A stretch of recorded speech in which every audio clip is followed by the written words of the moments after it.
अल्हम्दुलिल्लाह तरह तरह लिबास पहनते हैं, खाने खाते हैं, फिर भी हम मस्जिदों में नहीं आते।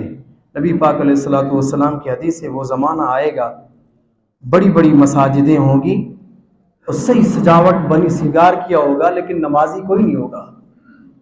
नमाज पढ़ने वाला कोई चंद बंदे होंगे। इतनी बड़ी बड़ी मसाजिदें बनाएंगे, डेकोरेशन करेंगे, लोगों को दिखावे के लिए पता नहीं क्या करेंगे।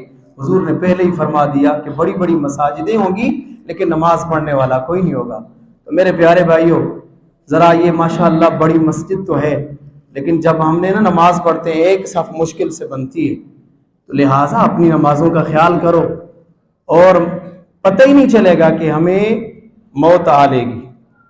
फिर हम अफसोस करेंगे काश कि हम अपनी ज़िंदगी में नमाजें पढ़ लेते, दुरूद पढ़ लेते, कोई अच्छा काम कर लेते। नबी पाक अलैहिस्सलातु वस्सलाम ने इरशाद फरमाया, यही मौका है दुनिया के अंदर, कमा लो, जो भी खेती उगानी है उगा लो, जो भी बीज पोंखना है पोंख लो, लेकिन बाद में जब फसल कटाई का मतलब वक्त आएगा, यानी कब्र में पहुंचोगे, हशर में उठोगे, तो फिर तो आपको कोई मौका नहीं मिलेगा। मेरे प्यारे भाइयों, मैंने ऐलान किया था जुमे पे 7:30 का, सो फिर दोस्तों के मशवरा से फिर ऐलान हुआ 7:45 का, वो भी अल्हम्दुलिल्लाह हो चुके हैं।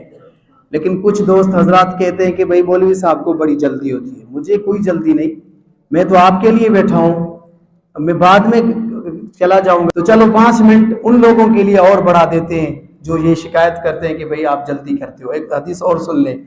मेरे महबूब अलैहिस्सलातु वस्सलाम ने इरशाद फरमाया, हजरत उमर रज़ी अल्लाह तआला अन्हु की बात बता, ईद के रोज आप अमीरुल मोमिनीन रज़ी अल्लाह तआला अन्हु घर का दरवाजा बंद करके रो रहे थे। ईद के दिन भी कोई रोता है? ये हमारे लिए सबक है भाइयों। ईद के दिन दरवाजा बंद करके अमीरुल मोमिनीन है, लोग आपके इंतजार में खड़े हैं कि अमीरुल मोमिनीन घर से निकले, हमें ईद नमाज पढ़ाए, लेकिन आप घर का दरवाजा बंद करके ज़ारो कतार रो रहे हैं, लोग सुन रहे हैं आपका रोना। तो फिर अर्ज करते हैं, हुजूर क्या मसला है, क्या परेशानी है, आप रो रहे हैं, ईद के दिन, खुशी के दिन रो रहे हैं? तो आपने फरमाया, हाँ हाँ मैं रो रहा हूं, मुझे पता नहीं कि ये ईद का दिन है। ईद कहते हैं खुशी का दिन, कामयाबी का दिन। आप फरमाते हैं मुझे पता नहीं है कि ये मेरे लिए ईद है या वईद है, मुझे पता नहीं है, लेकिन इतना जरूर जानता हूं आज वो लोग कामयाब होंगे, आज उन लोगों की ईदें होंगी, आज उन लोगों की खुशियां होंगी जिन्होंने कुरान की तिलावतें की, जिन्होंने तरावी में कुरान सुना, जिन्होंने फिर पीछे हाफिज साहब की नमाजें पढ़ी, या घरों में बैठ के तस्बीहात पढ़े, या मुस्तफा पे दुरूद पढ़े, जो भी इबादत किए अल्लाह ने, अल्लाह की तौफीक से वो आज के दिन वो लोग कामयाब होंगे। अल्लाह ताला उनकी नमाजों को और उनके अजरों को सवाब में तब्दील फरमा देगा। तो आप फरमाते हैं, हाजा यौमुल ईद व हाजा यौमुल वईद। ए लोगों, तुम तो कह रहे हो ईद का दिन है, लेकिन मुझसे पूछो ये पता नहीं मेरे लिए ईद है या वईद है। अल्लाह अकबर। अमीरुल मोमिनीन होके जिससे शैतान भागा करता था, ऐसा दबदबे वाला अल्लाह का शेर हजरत फारूक आजम रज़ी अल्लाह तआला अन्हु का यही हाल था कि ईद के दिन भी रोते थे। आज हम मुसलमानों का क्या हाल है पता है? पटाखे मारना, ऐसे मतलब फजूलियात में खर्च करना, पता ही नहीं है कि हमारी ईद का दिन होता क्या है।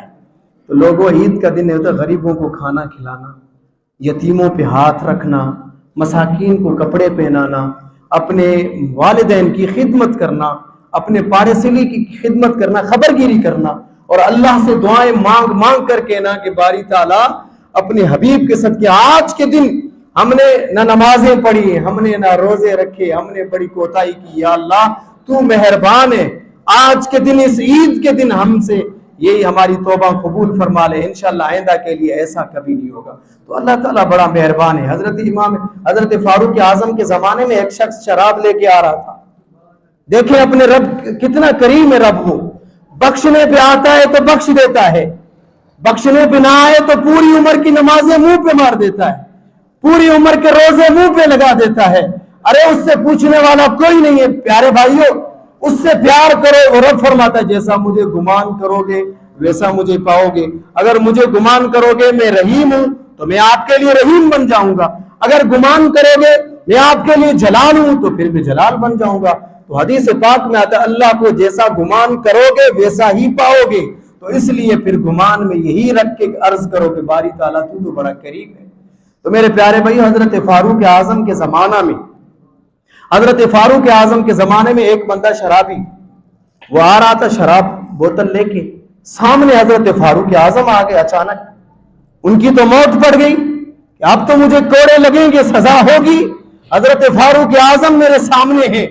तो प्यारे भाइयों, उसने दिल ही दिल में ऐसे बगल में छुपा के उसने कहा कि बारी ताला तुझे अपने हबीब के सदका आज मुझे उम्र के इस कोड़ों से बचा दे, उम्र के कहर से बचा दे, मैं आइंदा के लिए कभी शराब नहीं पीऊंगा। दिल ही दिल में उसने अपने रब से बातें की। तो हजरत फारूक आजम भी साथ आ गए। आपने फरमाया क्या है तेरे हाथ में, निकाल बाहर। हजरत फारूक आजम समझ गए कि इनकी हाथ में कुछ है। तो उसने कहा हजरत कुछ भी नहीं है, शहद है, या एक रिवायत में आते दूध है या सिरका है। तो आपने फरमाया दिखा मुझे। आपने बोतल छीन ली, आपने देखा वाकई सिरका था, एक रिवायत में वाकई शहद और दूसरी रिवायत में वाकई दूध था। तो बहरहाल अल्लाह पाक ने उनकी सुन ली। शराब को दूध में तब्दील कर सकता है, वो शराब को सिरका में तब्दील कर सकता है। तो आपकी और हमारी हुजूर के वसीला से दुआ कबूल नहीं कर सकता? कर सकता है। हम मांगने वाले तो बने हम। तो मेरे प्यारे भाइयों, अल्लाह से आज दुआ करते हैं बारी ताला अपने प्यारे आका अलैहिस्सलातु वस्सलाम के सदके हमारे रोजे नहीं, हमारी तरावी नहीं है, हम इबादतों पे मान नहीं करते, हम बस तेरी अता पे हम करते हैं, तेरी अता पे नाज करते हैं, तेरी करीमी पे करते हैं और तेरे रसूल पे करते हैं। तो मेरे प्यारे भाइयों, आज का दिन बड़ा अहम दिन है। वालिद जब जाए ना ईद के बाद, सबसे पहले वालिदैन के हाथ चूमे। ये मेरी रिक्वेस्ट है आप लोगों से, जाके अपने माँ बाप के कदमों को चूमे। जन्नत चूमनी है ना, जिसको ये चाहत है कि हम जन्नत के दरवाजे को चूमे, तो खुदा की कसम जाके वालिदैन के कदमों को चूमे। यही जन्नत है, यही जन्नत है। अगर फर्मा बरदारी करोगे तो जन्नत पाओगे, अगर नाफरमानी करोगे तो फिर अल्लाह पनाह दे जहन्नम में मिलेगी। ये इबादतें, ये रियाजतें वालिदैन के सदके में अल्लाह ताला कबूल फरमा लेगा।